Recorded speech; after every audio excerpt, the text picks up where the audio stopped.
So this is the second part of the podcast, the report that we will just read off a lot of the text. It's easier than trying to paraphrase it.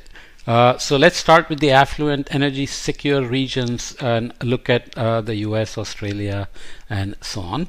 The United States exhibits the main characteristics of the archetype of affluent, energy secure regions. The world's largest economy with abundant renewable energy resources, the United States has the opportunity to build a secure and reliable energy system on the foundation of renewable energy. However, the current trajectory is not at the pace and scale the global pathway requires to limit the warming to 1.5 degrees C. There are 6 high priority measures that could be taken to help the United States embark on a more orderly energy transition.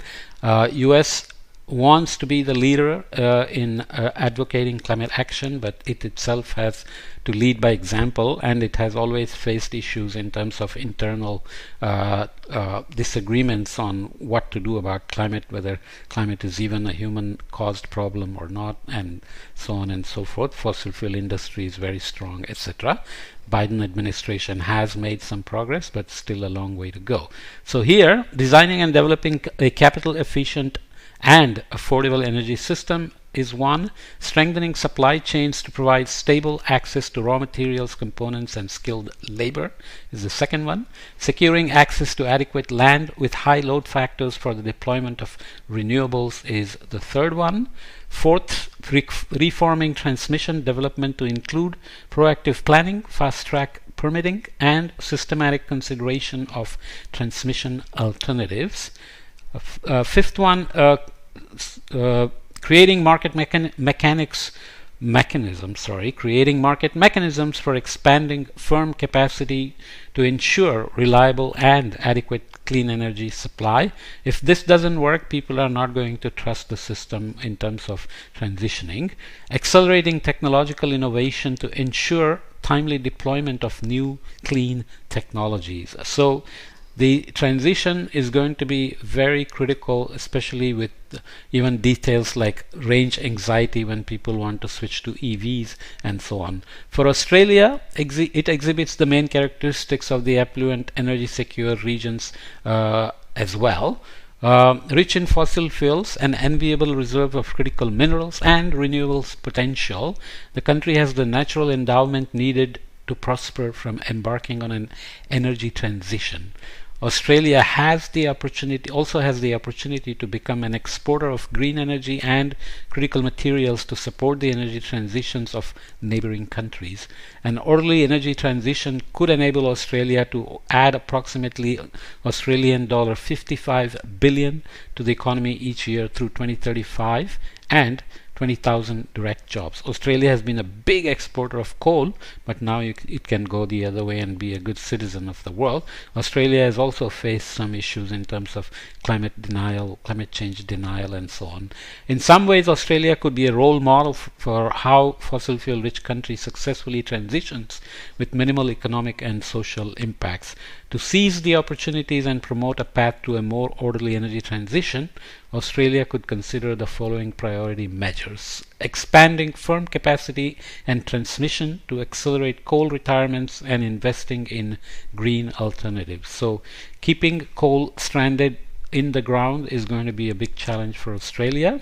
Securing power supply by strengthening natural gas supply capacity. So obviously this also is not moving out of fossil fuel, but it will be part of the transition. Building infrastructure and implementing incentives to spur investments aimed at decarbonizing industry. And fourth one, mitigating economic and social impacts on local communities affected by the energy transition. Especially there has always been issues with the Aborigines, natives, and so on. The Middle East, the other rich country with affluence and resources. The Middle East encompasses a diverse set of countries from affluent fossil fuel economies to developing ones. So it has United Arab Emirates, Kuwait, and then Saudi Arabia, for example, with different energy mixes, emissions trajectories, and levels of affluence. While we evaluated the overall region from a broad perspective, our analysis has focused primarily on the Gulf Cooperation Council (GCC) countries, exhibiting the main characteristics of affluent energy secure regions archetype, the GCC countries play a prominent role in today's energy landscape as major fossil fuel producers, of course. The Middle East accounts for 31% of global oil production today. As much as 40% of its GDP comes from fossil fuels in some countries. The regions could move towards forward in its energy transition by pivoting to low-carbon upstream technologies such as carbon capture, utilization, and sequestration, boosting innovation to drive maturity and cost reductions in clean tech, and accelerating the build-out of policy framework to move towards green alternatives across sectors. The Middle East is positioned to take an important role in the energy transition, potentially as an exporter of clean energy, low carbon energy, for example hydrogen and ammonia, and products such as green steel, thanks to a geographic location that connects markets of the West and the East, as well as abundant natural resources such as solar energy. To seize these opportunities and move forward a path to more orderly energy transitions, the Middle East could consider the following priority measures. Promoting investments to scale the supply of CCUS, low-carbon hydrogen and ammonia, while stimulating demand domestically and internationally. Boosting renewables development and facilitating renewable integration by upgrading supporting infrastructure. Incentivizing electrification and energy efficiency in buildings, industry and transportation sector. Promoting green businesses that are building new energy solutions to diversify the local economy and capture new economic opportunities from the transition. Okay, so the Middle East is positioned to take an important role in the energy transition, potentially as an exporter of clean, low carbon energy, for example hydrogen and ammonia, and products such as green steel, thanks to a geographic location that connects markets of the West and the East, as well as abundant natural resources such as solar. Just emphasizing the point. The next archetype, affluent energy exposed countries. I won't read these details, but the recommended priority actions: creating resilient at-scale supply chains for key decarbonization technologies, building out energy grid infrastructure to support resilience and reduce barriers to in-region renewables, overcoming land use, societal and regulatory constraints to accelerate development of renewables, redesigning power markets in line with decarbonization and affordability objectives, ensuring affordability of clean technologies to foster their adoption and accelerate energy transition. As for Europe, which obviously has heavy fossil fuel import dependence right now and can use this to become energy independent. So in 2020, the European Union's 27 member states approved the European Green Deal. Europe committed to reaching net zero emissions by 2050, with an interim target for 2030 of reducing emissions by 55% from the 1990 levels. So it's not energy intensity, but reducing emissions, which makes a big difference. But as we know, the Russian war exposed many issues like dependence on fossil fuels for winter heating, maybe even firing up some coal plants and so on and so forth. Japan. What does it need to do? Developing solutions to overcome land constraints such as offshore wind and rooftop solar to maximize renewables penetration into the energy market and use. Scaling infrastructure and the supply chain to enable hydrogen and ammonia imports that can help meet total energy demand. Remember, Japan has basically no production of fossil fuels. Establishing the value chain for CCUS, including developing equipment and facilities. CCUS is something you have to watch for, because right now there are very few scalable technologies for this, but nonetheless we are relying on the technological promises even for the near-term action like 2030 horizon, which is interesting, and we'll see how it works out. Enhancing transmission capacity and grid resilience, enhancing the current carbon pricing and trading scheme. Okay, so Japan remains unique in terms of its susceptibility to earthquakes and tsunamis, and which led to Fukushima disaster, which led Japan to reconsider nuclear, and then they are slowly inching back after a decade, more than a decade of the accident and the disasters that followed. So we'll see how that goes. Next one, large emissions intensive economies, China and India. Jumping to the actions, limiting and mitigating coal emissions in the power and industry sectors and substituting coal with renewables, enabling and scaling grid connectivity between demand centers and renewable capacity, promoting development of renewable and flexibility solutions while considering enhancements to market structures to deal with these transitions, scaling up hydrogen-based fuels and carbon capture utilization and storage, finally enabling greater carbon transparency and incentivizing the private sector to pursue more ambitious targets. In each of these regional actions, there are lots of details that I'm skipping, but for India, we'll look at some of those details. So it's a typical large emissions intensive economy in the regional archetype. What does it need to do? Expanding land availability and reducing acquisitions barriers for renewables deployment. This is a big issue in India. Land is gold. Streamlining the contracting process through state utility buy-in to facilitate state and corporate power purchasing agreements.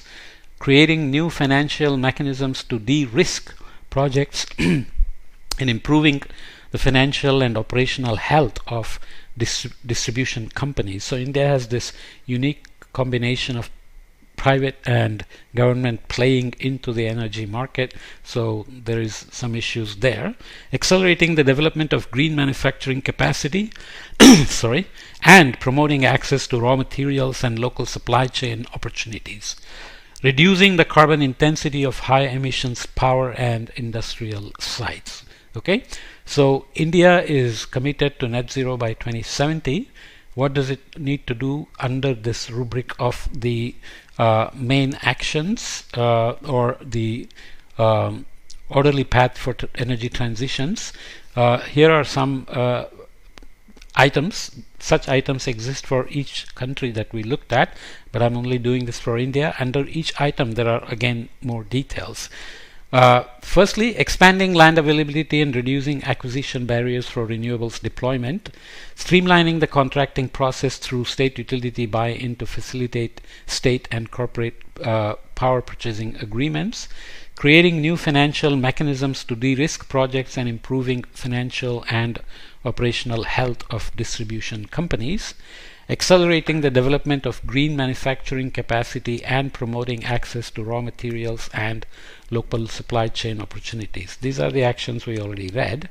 Reducing the carbon intensity of high emissions power and industrial sites. I just wanted to re-emphasize that and then leave with this message. India's renewables market has grown in the past 5 years to 10 gigawatts installed per year, reaching a total installed capacity of more than 100 gigawatts in 2022. By some measures, it's ahead of its target and NDC commitments, but for its own energy security, it needs to grow rapidly, and it intends to grow to something like 500 gigawatts by 2030 as a part of its NDCs as well. Looking at developing naturally endowed economies, Latin America, some of the actions here. Streamlining, accelerating and increasing certainty of project permitting and promoting simpler frameworks for public-private collaboration, improving and stabilizing pricing schemes, market designs and guarantees to de-risk energy transition investments and improve access to domestic and international capital. Introducing demand-side measures to promote the switch from fossil to electric and other energy efficient alternatives in transportation, developing regulated carbon tracking mechanisms and markets, and driving green incentives to decarbonize industrial footprints, promoting local manufacturing of parts and equipment and exporting clean energy commodities and products. Finally, developing a qualified regional workforce to support the transition and create socioeconomic benefits. Very specific to the region. Finally, Africa. Well, we still have South Asia. There's a lot of text describing where Africa stands, but the continent has an abundance of natural resources, including solar and wind power, minerals, and agricultural land that are needed to scale green manufacturing, build a green transportation sector, and provide energy at low cost for the 600 million people in Africa who are still without it. This is also important for the global effort to reach net zero by 2050. So if the globe as a whole has to reach the targets, then we must carry Africa as well. Although African per capita emissions are on average less than half of those countries, the Organization for Economic Cooperation and Development countries. The continent accounts for 10% of global annual greenhouse gas emissions. If no steps are taken, emissions are likely to rise as a result of the expected population and economic growth. So economic growth is a must for all countries, and then you have environmental footprint and human development index, per capita GDP, etc. Can you increase the human development index and per capita income and standards of living without increasing environmental footprint? This is a part of the energy transitions, right? So what are the near-term actions to go towards global effort in net zero emissions from African side? Ensuring attractive returns on green development projects to mobilize capital. Deploying green off-grid solutions at scale to provide universal access to energy. So local solar, local wind, and off-grid solutions for refrigeration, animal husbandry, hospitals, etc., etc. Establishing infrastructures supporting environment and regulations to build green industries and realize export opportunities. So obviously Africa is rich in renewable resources and has exported fossil fuel for a while. Now it can begin to export renewable energy as well. Expanding gas pipeline capacity and downstream infrastructure to shift to clean cooking and balance the grid. So it's still by 2030 going to rely very much on fossil fuel. Everybody will. So we have to worry about basically reducing emissions and carbon intensity till that time from fossil fuels themselves. Southeast Asia, again, it's developing at-risk archetype. Actions include creating the conditions for bankable renewables projects and advancing national and regional plans to minimize new coal development and improving efficiency of the existing coal fleet. Electrifying and improving efficiency across sectors to temper growing demand. Adapting local economies to take full advantage of the transitions, driving employment and socioeconomic growth across the region. Finally, developing standards and practices for emissions transparency to enable carbon tracking and trading for multinational manufacturers in the region. This has become a hub for manufacturing, even electronics by Apple and so on. So that has to be kept in mind. Amid population's growth and rapid industrialization, Southeast Asia would likely need to scale renewable technologies and accelerate coal decarbonization to move towards a more orderly energy transition. Remember, these are for the 2030 horizon, so fossil fuel is very much going to be part of the game. So we have to always see how we can do an orderly transition by reducing emissions and increasing deployment of renewables, accelerated deployment. A more orderly transition will need to be a just transition, one that recognizes the specific challenges of developing countries and to which collective, global, and unified action finds responses. Okay. Finally, it concludes with key stakeholders that can accelerate action to promote a more orderly transition. Obviously, it talks about governments, corporations, financial sectors, and people who can work together to make this orderly transition possible in the near term in region-specific action items to reach the trajectory or the bending the curve by 2030 to stay on target for below 2 degrees C or even below 1.5 degrees C by 2100 with 67% probability. So the report, as I said, is quite long, and I have shortened it, made it brief, but you should definitely go read it if you need more details. But hopefully the introduction helps as well. Okay.